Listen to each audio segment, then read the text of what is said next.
Hello everyone, welcome to week 2 of Bio 412. Hopefully you've now had a week to get used to the class, get used to my teaching style.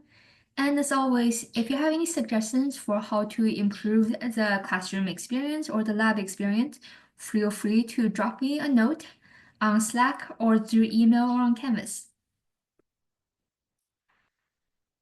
We're going to keep doing the land acknowledgement, and note there will be an extra credit question about this later at some point.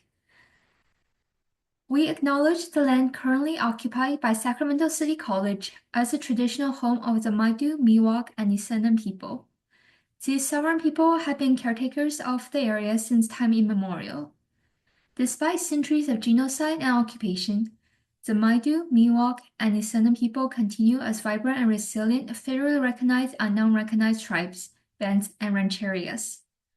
Today we honor and recognize our Maidu, Miwok, and Nisenan tribal neighbors for their contribution as caretakers of the Sacramento Valley and honor their sustained existence. It is with their blessing and continued guidance that Sacramento City College seeks to provide an accessible, equitable, and supportive institution of learning and experience. Before we get to the lecture material, I want to continue with some additional general announcements. Again, I strongly recommend you guys watch these lectures before lab because there will be images for some of the things you'll be seeing in the lab.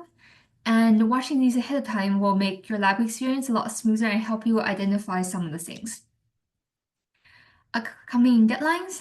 So this week, you should, by Tuesday lab, have turned in your liability form, your transcript verification of your prerequisite class, and remember today or Tuesday of your second week is also when your 2-point question and answer from the lecture material is due on the Google slide deck, and when your post-lab number 1 is due. The post-labs are always due 1 week after the lab, which means, of course, for Thursday, week 2 is when your post-lab number 2 from week 1 is due. The review assignment is always due the day of the exam. Oh, that's a typo. That should be lecture exam 1, excuse me. And that is worth 5 points. And to remind everyone, you do have 2 required field trips for this class. And the first one is scheduled for my section on September 20th. And it is a self-driving, so you guys have to drive yourself or take public transport there. Send me a message if you had trouble arranging a ride, okay? And we can coordinate things. But September 20th is our trip to the UC Davis Arboretum, where you can look at the collection of plant there, and I can also include the stuff for a scavenger hunt that my past students did if you guys are interested. That is a field trip for my section only. If you cannot make it to that one, there is an additional field trip to UC Davis by Christine, who teaches the other section. So if you decide to go to that one is, I think, late November. If you're interested in attending that one instead, send me a message as early as possible so we can coordinate between the instructors. In addition to that, there is a second field trip to Point Reyes National Seashore on November 1st, and there's 1 field trip for both sections. And in this case, you do not have to figure out the ride for this one because we have booked a bus for this that will pick us up at Sacramento City College on campus and then also deliver us back to campus. So again, if you cannot make it to either field trip, let me know as early as possible because we do have to figure out makeup assignments for these as well.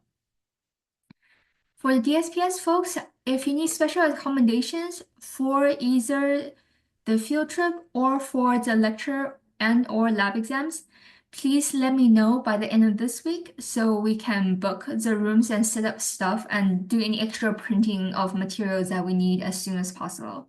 Thank you. And you guys might be asking, what is this assignment thing that's due the day of the exam? So on September 18th, before the start of the exam, and for us, our lecture exam will take place in person during our labs session. There will be assignment due, and it is 10 points total that is possible, but it's out of 5 points, so there are 5 bonus points possible. And for this review assignment, you are asked to write a song lyric or poem about the lecture material for everything that's covered up to lecture exam number 1. So everything that's covered from the start of semester until September 16th. You get 1 point for each key term accurately mentioned. So these are the bold and underlined things from the lecture slides. And you do have to get these definitions accurate to receive the point. The 5 points or 5 terms are mandatory. Feel free to do more because you can use this and these things from your classmates as your study guide and study material. So you can just have them playing in the background when you go to the gym or when you're driving. It's super handy if you guys end up doing the additional bonus point, which is using the free generative AI. So make sure you're not paying for anything. Just use one of the free ones out there. There's several and turn your song, lyric, or poem into a song. So here's a hint. If you set the parameters to make something super catchy that'll get stuck in your brain, it makes really great steady material. And so making the song will give you 1 point because the AI is doing all the work. So you just need to go to the AI and set up the stuff. It does not take that much work. You had to report however, which of the AIs you use and what parameters you use, like what settings did you use to make the song catchy. There are examples of this I have made in the past on Canvas, so feel free to check those out, and I will play some of them during lab as well to see how they work, how well they work in getting stuck in your mind. And then there's 3 additional discussion questions about the AI, what you think of the AI, your experience with it, to get you guys to think more about the fact that AI is being embedded in all kinds of software around you, and you'll probably have to have some familiarity about what you can and cannot use it to do in your future work and what it's good and not so good for.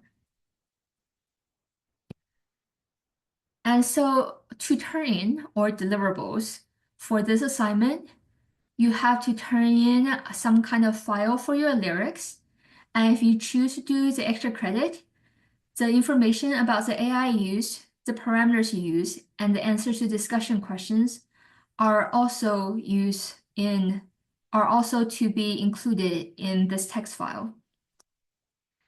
Then if you do the extra credit, you also would upload some kind of audio file.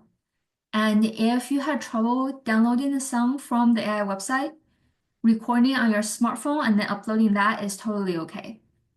But please do indicate in your lyrics file whether or not you're okay with using this song as part of future course material. In other words, can I share this with everyone in the class so you guys can have a playlist to put on in the background when you go to the gym or when you're driving to study for future exams? And what you choose for this, whether you choose to share it or not, it will not affect your grade. Again, I repeat, whether you choose to share or not, yes or no, will not affect your grade in any way. And for people who choose to share it, you will be entered in our People's Choice Award, which is the last extra credit assignment in this class, and it's, I guess, the final extra credit review thing we'll have for the finals. If you have questions about any of this, feel free to drop me a message. All right, now for a quick review of stuff from the last lecture.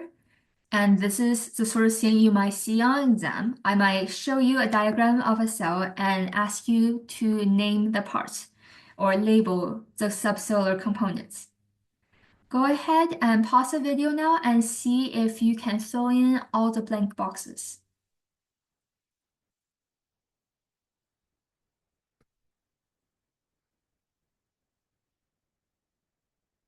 Okay, so here's the answers. This one here is the vacuole. Again, in real cell, it's bigger than this, but for the sake of diagram, so you can see all the other parts and not have them all be squished together, it's shrunken down, so it's about this size. This thing here, the green thing, is the chloroplast. This thing here, the dark line, the innermost dark line, is the plasma membrane. The next to the L is the cell wall. In this case, you can put primary cell wall as well, but there's only one layer here, so you can't tell whether it's just the way the diagram is, or it's drawing like single primary and secondary together. So either cell wall or primary cell wall will work as an answer. This box here is indicating the ER, the endoplasmic reticulum. Specifically, it is referring to the rough ER, and I will accept rough ER, ER, endoplasmic reticulum. All of them are correct answers. This thing here is indicating the Golgi apparatus. I will also accept Golgi. It's specifically referring to the cis Golgi, so whether you put cis Golgi or just Golgi is fine. And lastly, this thing here is pointing to the mitochondria. All that makes sense? If you have any questions, again, please let me know. Okay, moving on to today's material. Today we have three things we want to cover, and they are the main cell types in the plant, the main tissue systems in the plant, and then the main tissue types for each tissue system. We're going to start with the cell types. There are three main cell types in the plant, and one of the most common that you see is called the parenchyma cell. I have also heard it pronounced as parenchyma. Both are fine. These cells are always living at maturity, and the cell walls can be variable. So sometimes you only have primary cell wall with these. Sometimes you have both primary and secondary cell wall. For a lot of the stuff we see in lab, you're going to see something that looks like this image on the right, where you only have primary cell wall for these very large cells. Oftentimes there will be air spaces in between these cells, so at the corner of these cells. And these cell type are one of the most common cell types you see for all kinds of function. They're important for photosynthesis, they can do storage, they can do excretion. They're sort of the filler cell type that can be found in all organs in the plant. In contrast to that, there are the collenchyma cells or collenchyma cells. These cells are also living at maturity, and the difference is these cells always have very thick primary cell wall. So the cell walls can be thickened at the corner, in which case you get these like diamond or rectangular shapes. And the white space in the middle is actually each cell. That's where the cytoplasm is. But it's thickened at the corner, so it forms a triangle here. So that when you have four cells together, these triangles, that's the thickened cell wall at their corners, will actually form a little square or diamond shape. The color that you see here is mostly likely from toluene blue dye or tea blue dye, which is something we'll use in the lab later as well. And the section here is a cross section using light microscope, that's what LM is for, in helianthustem, which is something that you'll see in lab. So just a note, this is what the tissue will look like for these cell types if the thickening is at the corner of the cells. But for collenchyma cells, the thickening can also be all the way around and not only at the corners, in which case you have this dark material forming a full circle and you do not get these rectangles or diamonds anymore. Collenchyma cells have an important function in that they're strong enough for support for the adjacent tissue while they're still pretty flexible. So I want you to think of, for instance, celery have a lot of collenchyma. And you know how celery is kind of rigid, but it's kind of bendy, right? It's got some flex to it. So think of that in association with collenchyma cell. And the reason why they have some flexibility is you often find them in regions of growth, because for growing tissue, you do want some bend to it. Collenchyma cells are often found in long strands, usually in long and growing tissue, so along the length of the stem, so you can have additional support for them. And you'll see them in both celery and sunflower stem in the lab. Here's a diagram of what that might look like. So again, collincoma only had primary cell wall. Here in this case, you have ziccone at the corner, and you can still have airspace in between. Here's another image of that. So you have the ziccone at the corner. So note they're not always perfectly diamond shaped because cells do what they do and they don't care about our examples, right? But what you want to look for is these corner zicconings. Notice here there is an airspace, so you will not find airspace for every corner. They just form in some corners of the cells. And you can actually get this kind of image without staining under high objective or high magnification, because the primary cell wall compared to the cytoplasm will have a different index of refraction, so that they will look a different color compared to the rest of it. For lab material, so this is what it might look like in healing endosystem. Collincoma, you can find them in the cortex. So these will be located exterior to the vascular bundles under the epidermis, where you'll see these bundles that look slightly darker because they have thicker cell walls, so they look optically denser. And so again, outside of the vascular bundle, inside the epidermis, look for these slightly darker bundles for your collincoma cells. Now we're going to move on to the last of the 3 cell types you often see in plant, and that is the sclerenchyma cells. So unlike the parenchyma cells and the collinchyma cells, sclerenchyma cells can be dead at maturity. And they have very, very, very thick cell walls usually, and their secondary cell wall are deposited and they're generally heavily lignified. They also function in structural support and protection, but unlike collinchyma, they don't have that much flex. They're pretty rigid. There are 2 main types you see in plants of sclerenchyma cells. One is fibers, which tend to be elongated along the length of the plant. They provide structural support and they're always dead at maturity. So when you have the lumen, which is a empty space in the middle, there's no longer any cytoplasm. It's dead. And the other type is called sclerotes. They can come in all kinds of shape and size. They also form in support, but also in protection. They can be living or dead at maturity, but for most of our lab stuff, they tend to be dead. And one example of this is the grid in pairs, which you'll see in lab. And for fibers, there's a phloem fiber you can see when you're looking at the vascular bundles in lab. And I think for several of the later labs, you'll see them associated with vascular bundle or as part of wood. So here is what a sclerote will look like under the microscope. You can see it looks quite a bit different from the diagram, right?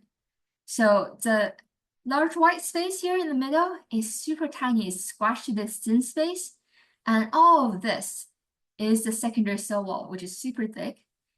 And in between these lines that you see, those are the pits. So pits are the region where you do not have secondary cell wall, only primary cell wall. So this is what it looks like in the diagram. And here are all these very long pits running through the super thick secondary cell wall. Here's what it'll look like in lab, possibly, if you use fluoroglucinol stain. Fluoroglucinol, like toluene blue, is one of the common stains you use in plant laboratories, and will stain lignin-containing cell walls pink, a color like this.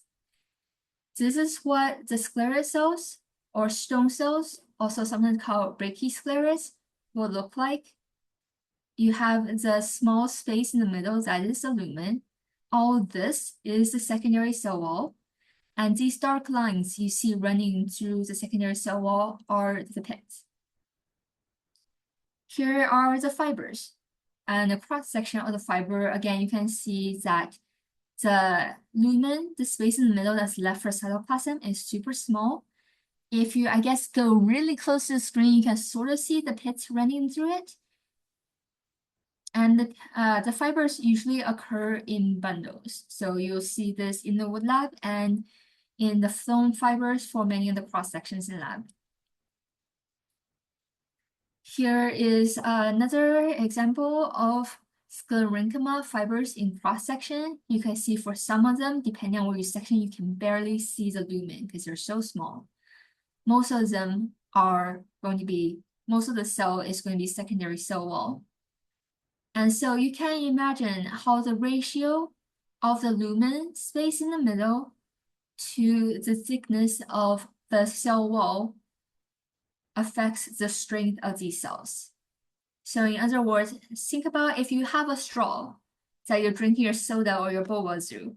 The boba straws are pretty thick. I don't know how many of you have seen them, but you can imagine the diameter of the straw that you're drinking through and the thickness of the material that's making up the straw will have a really big effect on how strong or how bendable that straw is, right? So if the diameter of the straw is really small, but the wall of the straw, the material that makes it up, is very thick, then you're going to have a very, very strong straw. So same concept here, and this is why fibers are really good supportive cells. Here is another type of fiber in cross-section. Note that their cell wall is much thinner and their lumen size, the space left for cytoplasm, is much bigger. And the reason you guys are going to see a lot of slides and a lot of image for a lot of this lab is because life is complex and diverse. They do not care for our human categories. And so we had to look at a lot of cells and tissues to learn the full range of diversity so that we can learn to quickly identify these cell and tissue and organs by eye. In other words, this is something I saw on Tumblr many years ago, and that is how would an alien new to planet Earth be able to identify dogs? Because dogs come in all kinds of shape and size, and some of them sound quite different compared to others.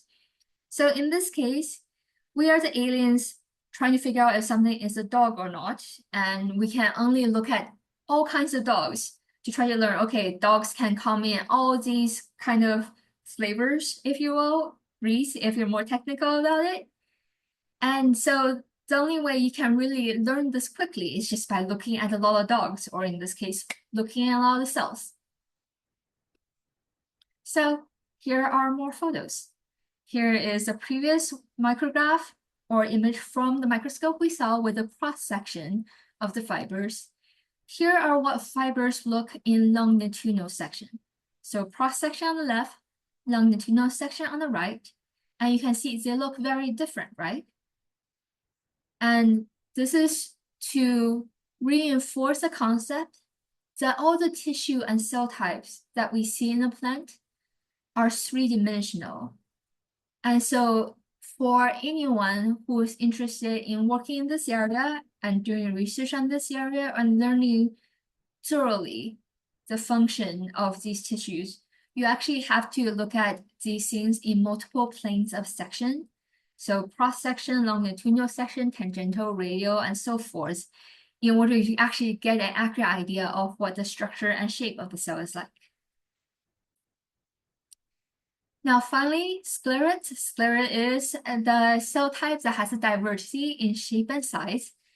Here on the left in red, you see one scleret. I think this is called astroscleret, and it forms like a star-like shape. In the middle and the right are the stone cells or brachyschlerates. You can see they form these clusters, and they're the more isodiametric, sort of rounded shape with very small lumen and the secondary cell walls with the pits running through them. And now for our first knowledge check of this section. Name two key traits that will help you distinguish between the three cell types we just mentioned. So parenchyma, collenchyma, sclerenchyma. What are the two things that can help you identify which cell type you're looking at? Go ahead and pause the video, and then we'll go over the answers.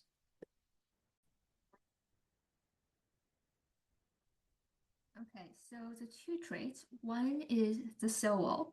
So you can, to receive credit, either talk about the thickness of the cell wall. So the collenchyma and sclerenchyma have thickened cell wall, whereas parenchyma tend to have very thin cell wall. And then you can talk about Lignification, most of sclerenchyma has lignified cell wall. Parenchyma very rarely have lignified cell wall. Collenchyma never have lignified cell wall. And then the other trait you can talk about is whether the cells are living at maturity, because parenchyma and collenchyma are always alive at maturity. And if something is alive, it can be sclerenchyma, but if it's dead, it can only be sclerenchyma. Does that make sense? So in other words, basically the dead cell is something that you only see in sclerenchyma type cell, whereas live cell can be found in all three types. If you have any questions, again, please ask and make sure that you understood all of these questions before we reach the final, not the final, the midterm number one, lecture exam number one. All right, now we're going to move on to the second part where we talk about the different tissue systems and their tissues. So in terms of hierarchy organization, cells are organized into tissues, and then tissues are organized into tissue systems. The tissues tend to be grouped by functionality and continuity throughout the plants. They all come from meristems. And so which meristem they come from also helps with how we classify these tissues and tissue systems. So in other words, going from small to big, we're going from cells to tissue systems. And each tissue system can contain multiple tissue types, and each tissue type can contain one or multiple cell types. So the three main tissue system types we have in the plant, and these all develop from stem or ram and their primary meristems. In other words, primary meristems are responsible for primary growth, which is growth in terms of height and depth in the plant. So these three main tissue systems coming from the primary meristem are responsible for primary growth. Note, I'm emphasizing this several times because it's important. This is primary growth meristems.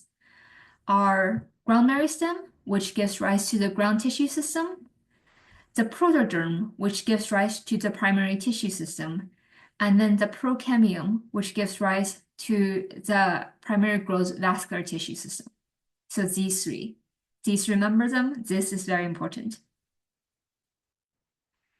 We're going to start by talking about the ground tissue system. It contains three types of tissue: the parenchyma tissue, the collenchyma tissue, and the sclerenchyma tissue. And this can be kind of confusing because you'll remember that the cell types are also called parenchyma, collenchyma, and sclerenchyma, right? So that same word is both the name of the tissue and the name of the cell type. And part of the reason why you can do that is all three of these ground type tissue are called simple tissue. In other words, they only contain one cell type. In other words, parenchyma tissue only contains parenchyma cells, collenchyma tissue only contains collenchyma cells, and sclerenchyma tissue only contains sclerenchyma cells. These cells can function in storage, photosynthesis, support, protection, and many other functions. The ground tissue is the filler tissue system that basically fills everything in terms of the plant organ as well as function. For the other tissue systems, and the other tissues, it can get complicated, in which case if a tissue type has more than one cell type, then we call it a complex tissue. And here is an example of collenchyma tissue and parenchyma tissue. My tip for you guys is to never try to identify cell type by color. I know it's really tempting when you're just starting because everything has these very vivid, especially in the slides we purchased. They come in, I think, red-green staining or brown-blue staining, and that makes it really obvious sometimes to tell apart the cell types. But remember, they only get the colors from stains, and depending on the stain you use, the same cell type can show up in three, four, at least in the commonly typed stains, four different colors depending on which stain you use. So don't use the color as identifying feature. Um, unless unless the image tells you what stain that they used. So in other words, I strongly recommend remembering what color each stain stings to, so then you can rely on the color. But more reliable than the staining color is identification of the cells by their shape, size, cell wall type, and location. In other words, if you're looking for sclerenchyma, it's always going to be dead and have um, well, for instance, stone cells, it's always going to be dead. It's always going to be roundish in shape with small lumen and have thick lignified secondary cell wall. So if you have all those features together, that's one way you can identify it, no matter whether it's stained blue or turquoise or pink or red. And as for the location part, we're going to get into that once we start covering stem and root and secondary growth.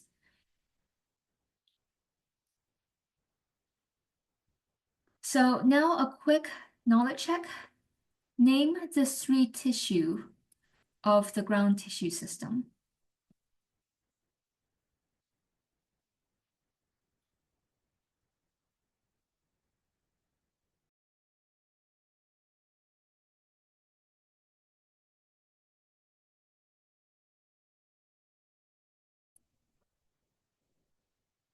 Okay, so the three tissues of the ground tissue system are the parenchyma tissue, the collenchyma tissue, and the sclerenchyma tissue. Again, remember that these three terms are used both for the tissue type and the cell type. Exact same spelling. Okay, now we're going to move on to talk about the complex tissues, or the tissues that contain multiple cell types. Oh, and then we do start to learn about the cells that you can identify by location in this lecture. So we're going to start with an example of this for xylem tissue. So xylem tissue is the first complex tissue we are learning about in this class. It is a tissue that's responsible for water and nutrient transport, and the direction is from root to shoot, so upwards. The xylem tissue is also really important for structural support because when we think about wood, xylem is primarily what we're thinking about. And as you might expect, for conduction, most of the cells are dead at maturity because of the lignified cells.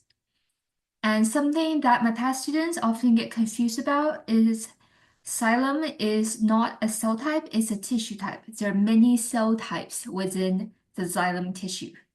So again, remember xylem is the name of the tissue. It's not the name of any type of cell. All right, so here is the difference between monocots and dicots. This is something we briefly mentioned in the first lecture where we said one of the differences between eudicots and monocots is that the vascular bundles are organized differently when you look in the stem. And the difference in that case is that the eudicots have vascular bundles arranged in a ring, and the monocots have scattered vascular bundles, which look like this. So you can see here is the different bundles. They look like this. They are indeed in a ring. In the middle is where you have the parenchyma cell from the ground tissue coming from the ground meristem. So these are parenchyma cells, thin wall, usually primary cell wall, alive at maturity. And then within each bundle, you have fiber cells. These are usually phloem fibers, so these do come from the prochemium or the meristem for primary growth that's responsible for vascular tissue. And then you have phloem, which is located exterior to the xylem, which is always located interior. So this is a case where you can identify tissue type by location because xylem is always located interior to phloem in a eudicot. In other words, xylem is on the side that's facing the pits, and phloem is on the side that faces the outside. And then outside of this ring of vascular bundles, there are additional parenchyma tissues that's called the cortex, and then outside that you have the skin or the epidermis in primary growth. In contrast to that, you can see in a scattered bundle arrangement, which is what you see in the monocots, they're not in a ring, right? They're scattered throughout. So obviously you don't really have a pith either because there's no ring, so there's no inside the ring and outside the ring. It's just ground tissue or ground parenchyma, um, the filler tissue, and then you have your vascular bundles and the epidermis. And in this case, when you are near the middle of the cross section, you cannot make any distinctions of whether something is phloem or xylem based on whether they're interior or exterior, right? Because everything's random, which is why I said that for identification of these things by their location, first make sure that you are looking at the eudicot first. In other words, everything is arranged in ring, and then you can look at vascular bundles and figure out whether it's xylem and phloem. There are other ways to distinguish the cell types and the tissue types in monocots, which we'll cover just slightly later. And that is looking at the cells in the xylem. So xylem is what I like to call the mostly corpse system because a lot of it comes down to the tracheary elements or the cells that's responsible for conducting water and nutrient. And the reason why I call it a mostly corpse system is the tracheary elements are always dead at maturity. And because they're dead, they don't have any cytoplasm. And so when they're joined end to end, water can flow through it very easily, right? Like it's a straw. There are two main types of tracheary elements. One is called tracheus. You see this in the non-flowering plants. In our lab, we see a lot of this in the gymnosperms. So pines, conifers, other conifers, fir trees. And then vessel elements, or VE for short, is what we see in the angiosperms or flowering plants. In the right here, you can see the difference between the tracheates and the vessel elements. Tracheate here, they tend to have a long tapered end, where the pits. So pits are regions where you do not have secondary cell wall, remember. So the pits line up so that you have pit pairs, and then water can flow through these pits. And it's really important that you have these pits because these cells or tracheary elements have secondary cell wall with lignin deposited into them, and lignin is water impermeable. In other words, water cannot flow through these. So you want to have pits where you only have primary wall, which water can pass through, but no secondary wall, so water can flow through them. In contrast to these, vessel elements tend to be wider in diameter, and they have blunter ends. And instead of the end walls here, they have perforation plates. And what's really interesting about vessel elements is that one, like tracheates are dead at maturity, so there's no cytoplasm, so water can flow through them. And the second thing that makes them different from tracheates is they have perforation plates instead of end wall. So they don't really do the tapered end with a wall. At the end of them, they have perforation plates where both primary and secondary walls are missing. So basically, vessel element is far more like a straw because it has a hole at either end that makes water flowing through it really easily. So here is the text for that. Again, tracheates have a cell wall that's long and tapered, and the ends of that tends to overlap. They're longer and more narrowed. Both vessel elements and tracheates have lignified secondary cell wall, which is what water cannot pass through. And so for tracheates, they are joined end to end and with the tracheates next to them by pits. pits only have primary cell wall, and this is what allows transportation between the cells, and before they die, this also allows for cell-cell communication during the development. Here is something you might see in macerations in the lab.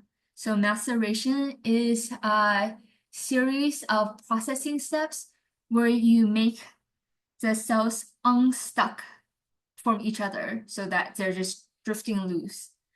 And that allows you to have a better idea of a three-dimensional shape of the cells because you're no longer just looking at a section cut across one of them, but you're looking at the whole cell. And in this case, you can see the cell elements here, they tend to be short and flatter, and they have perforations at the end, or the perforation plates, which is just no cell wall of any kind, ever. So water can flow through it super easily. And it's actually not just vessel element and fibers. It's non-binary, basically, because nature exists in continuum. Gender is non-binary, and so are tracheary elements. They do not care about human classifications. There is a full range of features. So here on the left is the most dramatic example of vessel element. It looks very distinct from the tracheates on the right, which is very long and taper, and you can see the pits on the side. So pits in tracheates have primary wall but no secondary wall. And then even more extreme than that is the fibers, which is even longer and thinner. And fibers do not have as many of the pits, and they do not function as well in terms of transport as the tracheates. But in between the vessel elements and the tracheates, there is a whole range of cell types that have appearances and shapes that are in between them. And we'll get to see some of that in lab. So now for a close-up image of a perforation plate or the hole at the end of the vessel element. You can see it really is just a hole there. So in other words, no primary cell wall, no secondary cell wall. However, the hole at the end of the vessel elements can have several shapes. What you see here on the right is called a simple perforation plate because the shape is very simple. It is just one giant hole. In contrast to that, there is also something called compound perforation. So you can have several holes instead of one. But because you have these holes without even primary cell wall, it does make for more efficient water flow through these cells. So here is what the compound perforation plate looks like. You can see that instead of one giant hole, you have 1, 2, 3, 4, 5, 6, 7 holes that together make, you can sort of see what this would look like if it continues evolving and becomes a simple perforation plate. Here is another one. You can see there's even more holes than the one on the left.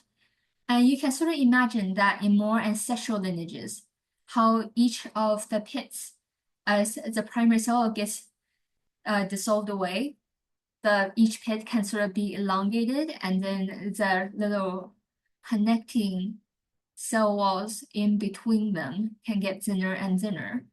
And you'll result in something like this, where saying can result in something like this. Because a simple perforation plate is something that you see in the more derived or recent lineages.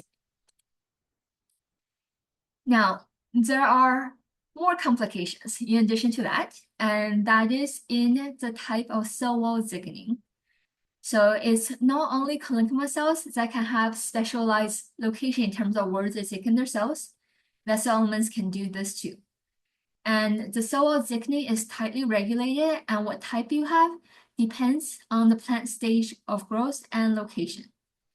So in primary growth, so this is the growth that's along the length of the plant, makes the plant taller.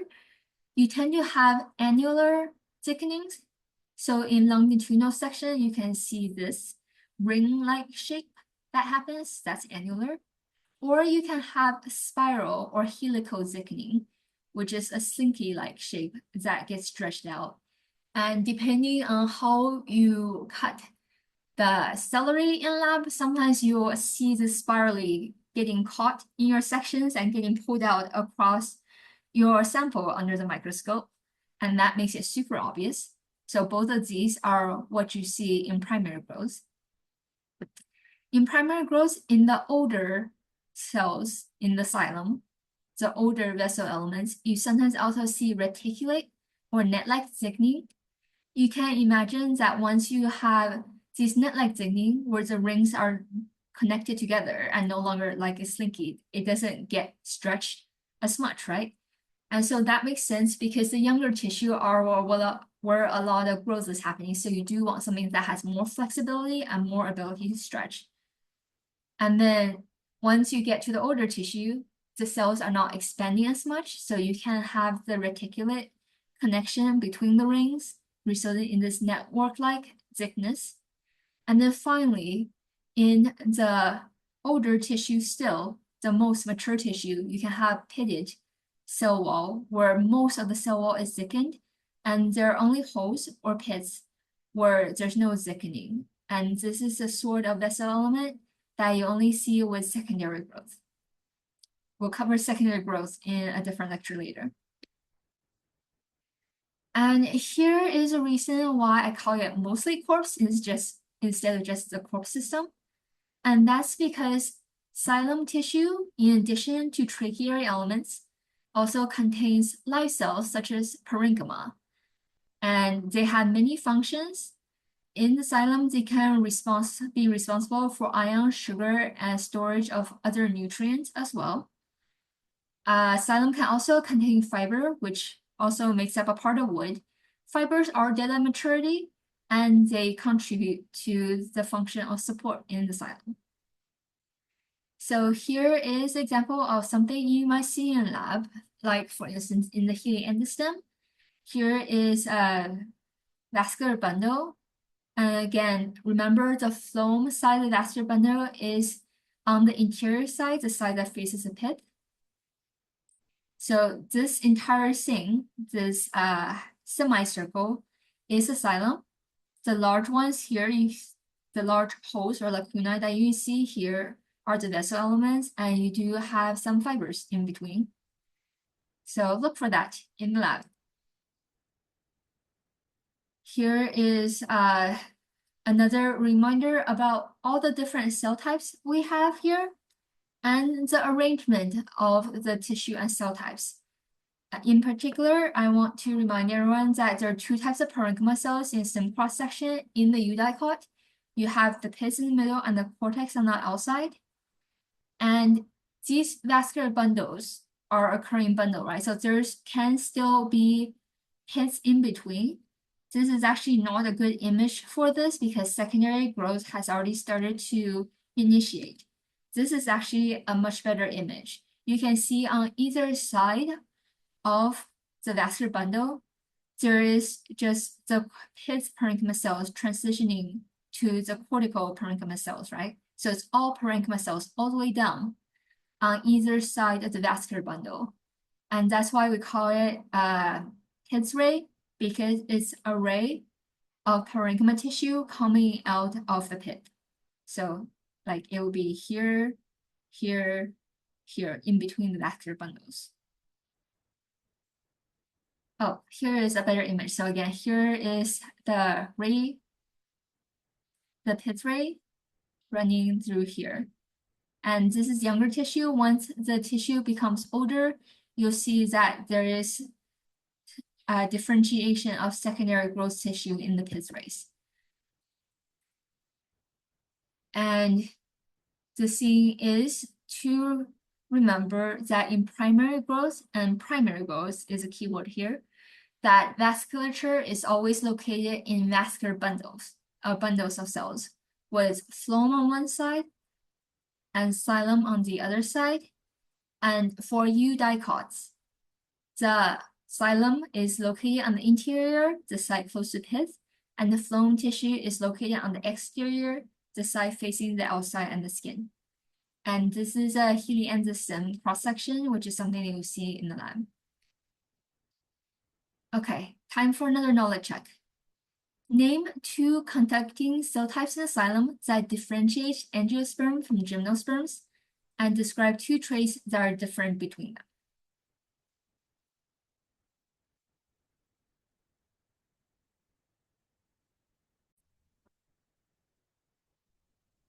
Okay, so the two types of conducting cells that differentiate angiosperm and gymnosperms are tracheids, which is what you see in the gymnosperms, and vessel elements, which is what you see in the angiosperms or flowering plants. And the two things that are different between them, one is the shape. Trachea tends to be longer and more tapered, and the vessel elements tend to be shorter and wider. The second trait that's different between them is tracheas have end wall, whereas the vessel elements have perforation plates where there is no primary or secondary cell wall in the perforation plates. For the traits, you can also just mention that the angiosperms have vessel elements with holes on the end that do not have cell wall. I will also accept that. And in contrast, for the pits, the holes in the tracheates, there is no secondary cell wall, but there is still primary cell wall. I will also accept that. All right, moving on. Now we're going to talk about the other main tissue of the vascular tissue system, and that is a phloem. Phloem, like xylem, is a complex tissue, so it has multiple cell types. Phloem is responsible for sugar and photosynthate transport, and the direction is, we like to think that it's primarily from shoot to root, but the direction can actually be in multiple directions. For instance, it's also shoot to shoot, like when the photosynthate made by the leaves is transported into the fruit that's forming, right? The fruit is a source of sugar storage, that's why it tastes sweet. There are two key cell types in the phloem, the sieve tube elements and the companion cells. So here is an image of what that looks like. The sieve tube elements are alive at maturity, and they do not have a nucleus, and they have a sieve plate at the end of them. So this is not a perforation plate anymore. This is called a sieve plate with a sieve area. And they are stacked end to end, so their end is only slightly tapered like this. And when they're stacked end to end, the tube that they form is called a sieve tube.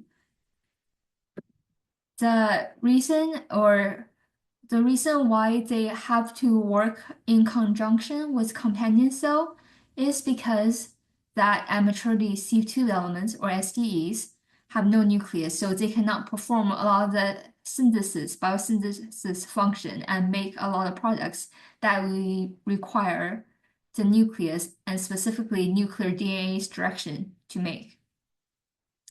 There are a lot of cell-cell connections between SDE or sieve tube elements, though. This is an important part of transportation, so you can have passage of the photosynthetic sugar between cells. And the connection is through the sieve plates at the end of each sieve tube element. They contain pores, which you can sort of see in this blue structure. If you're looking very closely, you can see there are these little tiny holes in them. Those are the pores. And the pores are lined with a polysaccharide called callose, which in this case will stain blue with a stain called aniline blue. So aniline blue is quite a useful dye if you're trying to detect phloem in a sample because it will stain callose in the sieve plate blue. And generally speaking, callose is where you tend to see is the thing you see associated with phloem tissue in many of the things we see in lab. So I should mention that there are other places in a plant where you see callose, but for the sake of this class, I want you to think of phloem when you think of callose and know that aniline blue will stain it blue. Now we talk about the companion cells, CCs. They are formed from asymmetric cell division when the phloem is forming. And asymmetric cell division means that when a cell is dividing, the two daughter cells are not the same in size and they will have different cell fate. In this case, one cell will become a C2 element and the other will become a companion cell. Companion cells are smaller and they do have a nucleus, so they will make a lot of the proteins and other compounds that the C2 element needs to stay alive, because remember, C2 element does not have a nucleus. And this is a really important distinguishing feature for the identification of phloem, because every C2 element needs a companion cell in order to stay alive and in order for it to do its job in transporting sugar and photosynthate. What that means is when you have a cross section, such as when you look at the helianthus in lab, the phloem is distinguishable by this big cell, small cell pattern. In other words, here is a big cell, C2 element. Here is a companion cell, the small cell associated. Here is a big cell, here's a small cell, big cell, small cell. And in this case, if you happen to cut at the end of the sieve tube element, you sometimes hit the sieve plate, which will look like this. So remember, the sieve plates are located at the end of the sieve tube elements, right? So if you cut it in the middle in the cross section right here, you're not going to see anything. But if you get lucky in your cross section and cut it in the cross sectional plane right here, or right here where the C plate is located, sometimes you can get this kind of appearance under the microscope, and that can also help with identification of phloem. But usually what we tend to do in lab is we look for the big cell, small cell pattern and their location, because remember, for vascular bundles, half of the bundle is xylem, and usually at the other half you'll find the phloem. In addition to the companion cell and the C2 elements, remember phloem is a complex tissue, and so you'll also have other cell types associated with it, such as parenchyma cells and fibers. Here again is a diagram of the sieve tube element. Here is the sieve plate with the connection between the sieve tube elements that facilitates transportation. Here is a companion cell and its nucleus that's required for the sieve tube element to stay alive. Here is what that looks like in a different cross section. You can see the color looks different because we have different stains. If you cut at the end of one sieve tube element, you can see this pattern with the sieve plate. But for most of the cells you see, you're going to be looking for big cell, small cell, big cell, small cell, big cell, small cell, big cell, small cell.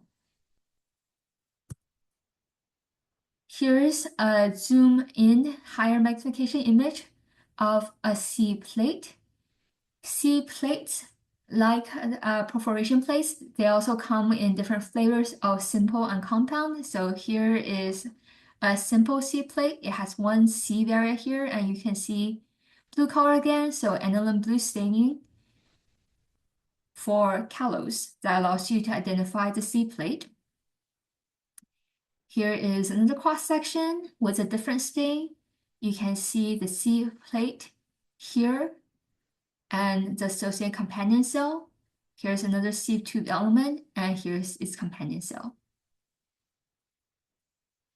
Just to remind everyone, again, whether or not you see sieve plate is something that has to happen by chance. You only get it if you cut the sieve tube element near the end.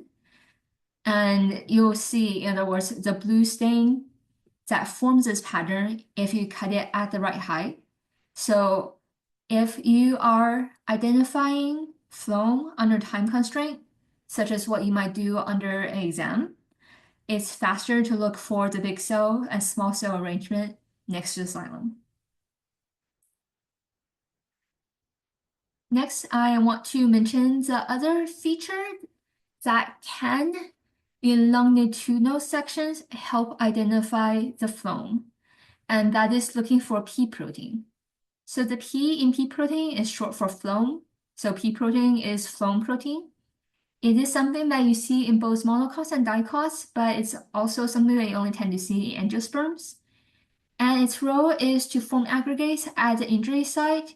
And the current thought is it plays an important role in injury and pest response, such that it can form a plug to plug up the damaged side from the phloem so the plant doesn't bleed out from the positive pressure that exists in the phloem.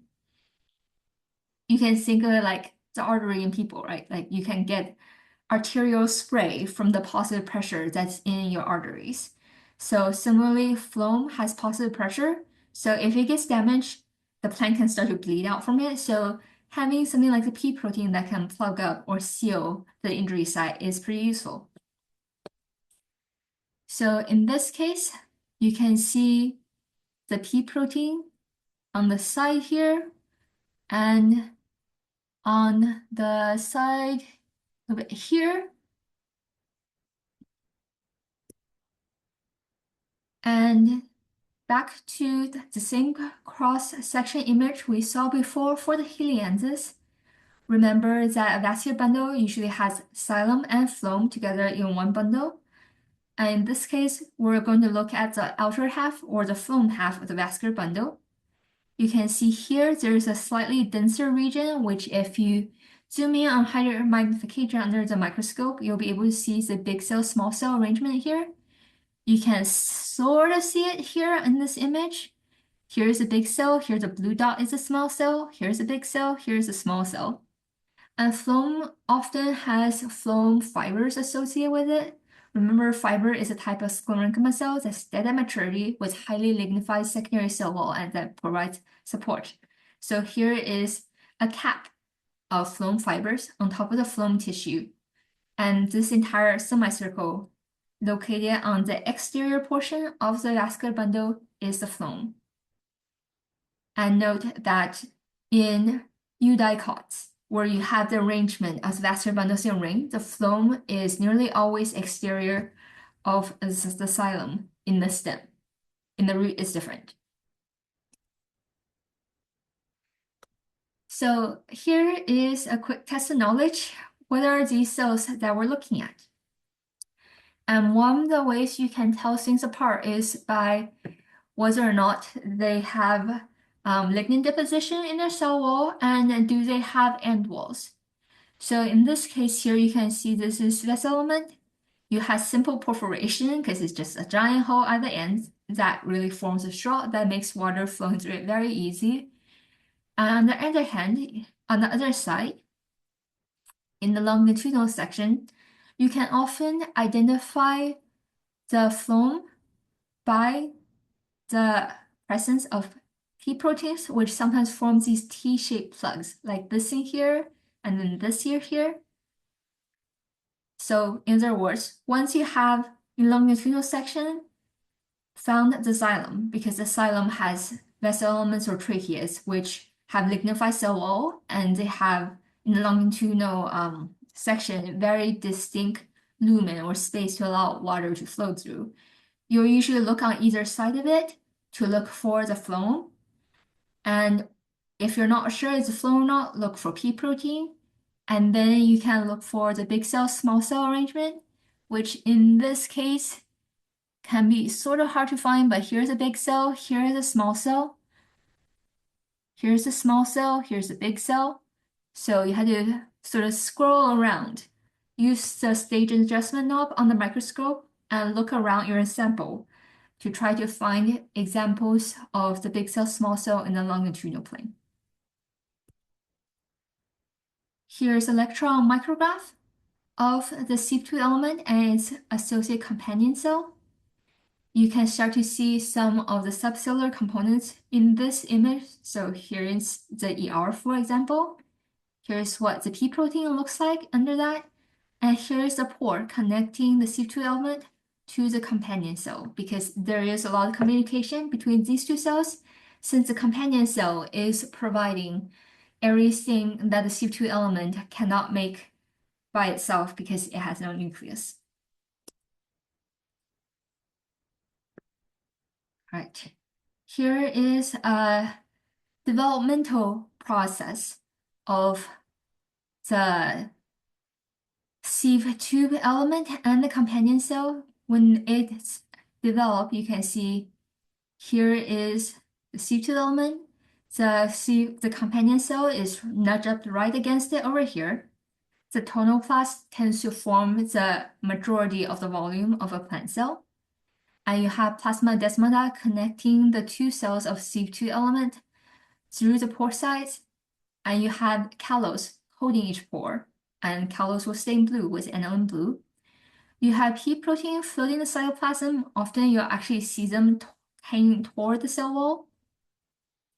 And then as the C2 element matures, there is degeneration of the nucleus because C2 element at maturity has no nucleus. There is dispersal of the protein bodies, so this is the point where they start to stick to the side of the wall. And then at maturity, you have a C2 element that does not have much of the subcellular organelles left, and sieve and P proteins lining the interior of the sieve tube element.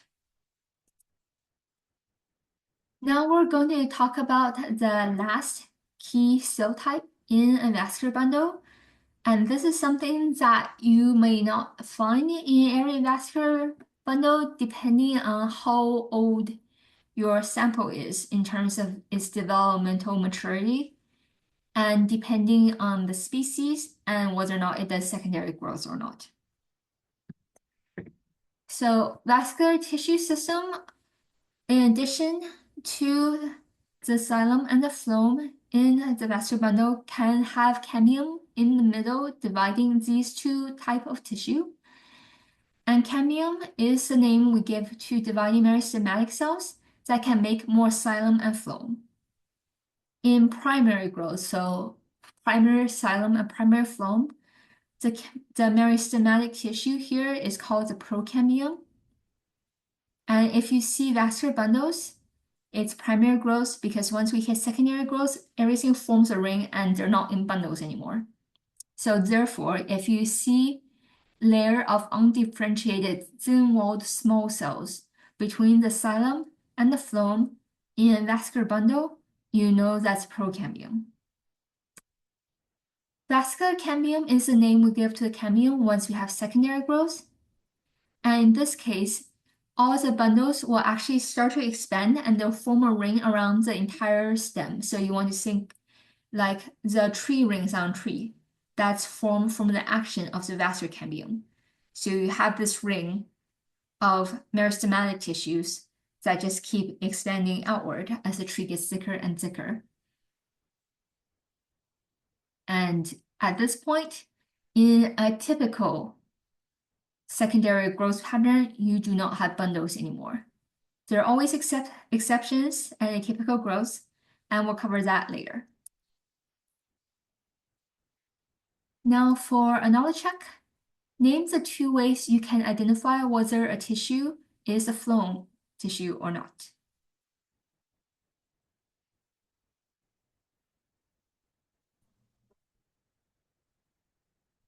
So there's three answers actually that's possible here. One is you can tell something if it's phloem or not by the big cell small cell pattern, which is especially obvious in a cross section. The other one is if you use aniline blue stain, they'll stain callus blue. So that will also tell you whether something is phloem or not. And the third one is identification by location.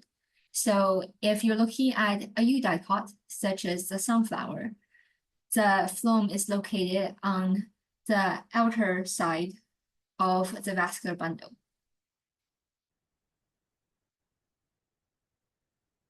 All right, now to the last section of today's lecture, where we're going to talk about the third tissue system. So remember, we already covered the ground tissue system, the vascular tissue system, and now we're moving on to the dermal tissue system.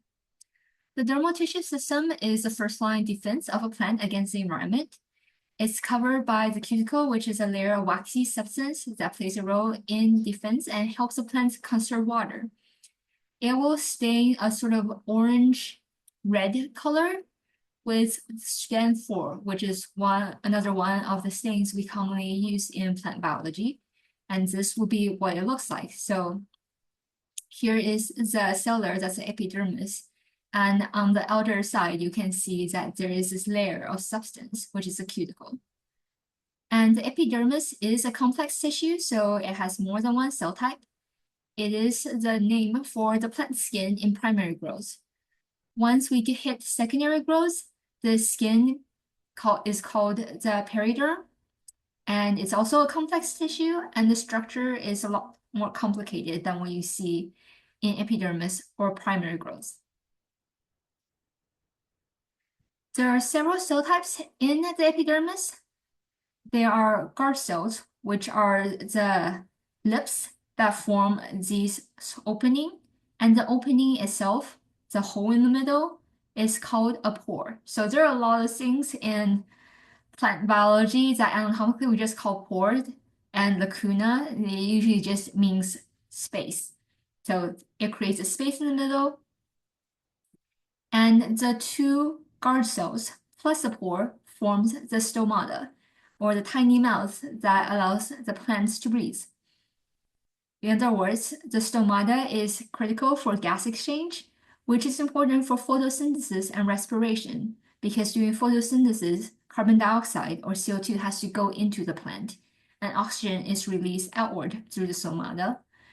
In reverse, during respiration, the plant consumes glucose to make ATP and uses oxygen and makes CO2. So remember, plants don't only photosynthesize. Depending on the time of day, depending on the cell type, they can also do cellular respiration. It's just a balance between the two. Actually, all plant cells do respiration, but only some cells do photosynthesis. It's a more accurate way to describe that. Now, you guys will notice that in addition to these lips and the mouth or pore in the middle, there are these cells that are associated around the mouth. These are called subsidiary cells, and they can be 2 or 3 cells that are associated with the stomata. And the subsidiary cells plus the guard cells plus the pore together forms this complex called the stomatal complex. So in other words, this entire thing is a stomatal complex, and these 2 lips plus a hole in the middle is a stomata. Here is another way of looking at it. So the stomata can open or close depending on the time of day, depending on the temperature and how dry it is. Because when the plant is breathing through these tiny mouths, here's what that looks like in scanning electron micrograph. You see it really does look like a tiny alien mouth. When the plant is breathing there, just like when we breathe, we're actually losing moisture through our mouths. And plants have a lot of stomata and they lose a lot of moisture. So that's why you want to be able to control when they open or close. During night, when the plant do not photosynthesize for most plants, the stomata is closed, the guard cells or the lips are relaxed. And so when it's relaxed and flaccid, it closes. However, when water enters these guard cells and the cells are turgid or firm due to turgor pressure, then it's like an inflated, I'm blanking out on the word for the thing form pool guards. Inner tube. There you go. Like an inflated inner tube. The 2 turgid cells of the guard cells will actually arch, and then the pore in the middle will open, allowing gas exchange.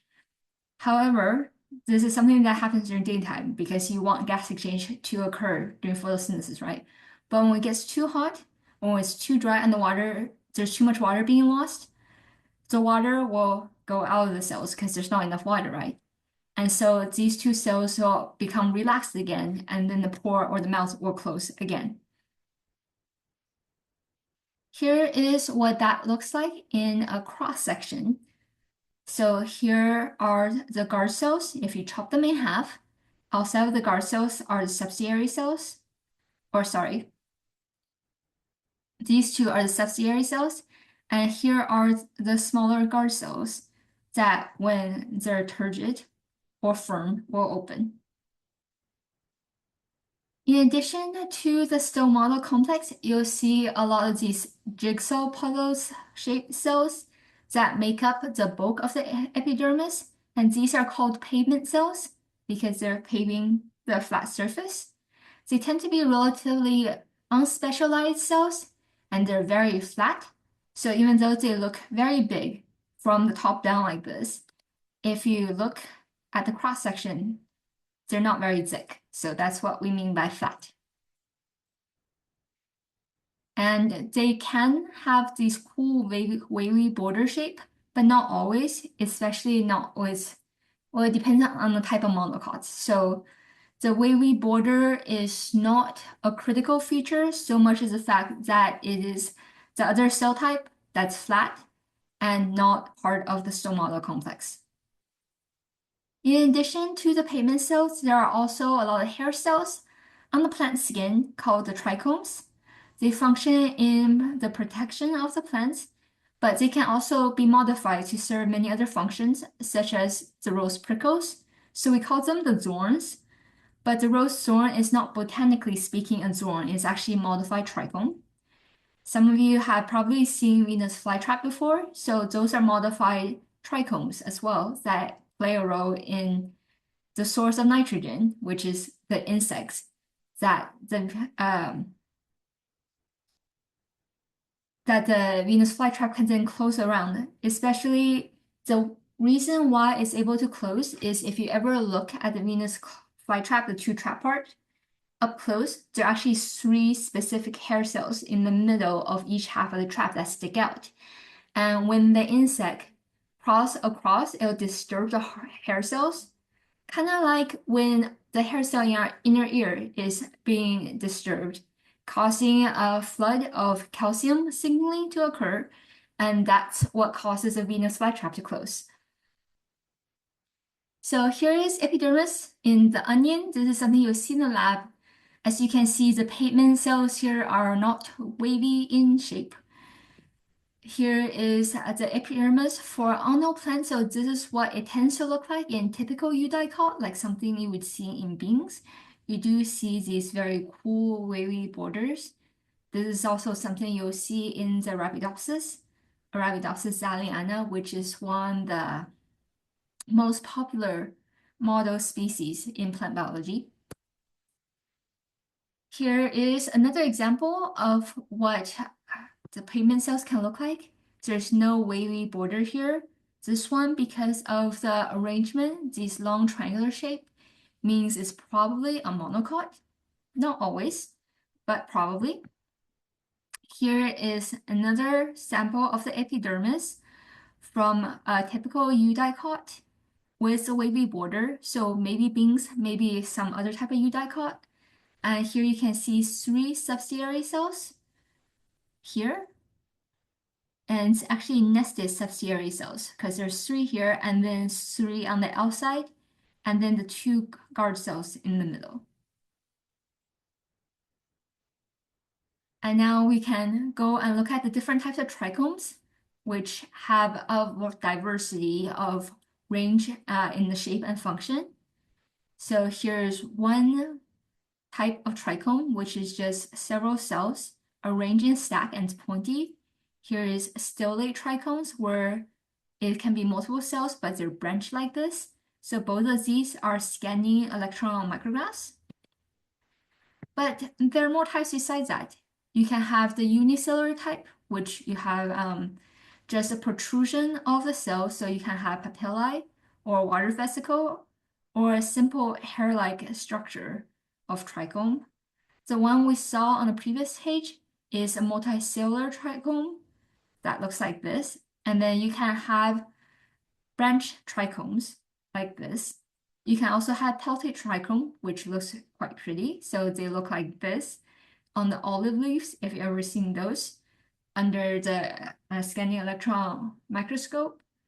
If you guys find an olive tree around, you can also try to scrape off a little bit of trichome from the fuzzy backside and put it under the microscope. because you can actually see some of these structures even with the microscope we have in lab. Here is a trichome from the Elymus leaf. So you can see there are actually several types. Here's a papilla type, and here is a multicellular hair-like trichomes. Here on the bottom are glandular trichomes. They're also multicellular, and the cells responsible for secretion are these cells at the top. In this case, there's probably 3 or 4 of these for these type of glandular trichomes arranged at the very tip. So it can come in all kinds of shape and sizes. Now the last knowledge check. List the 3 components of the stomatal complex.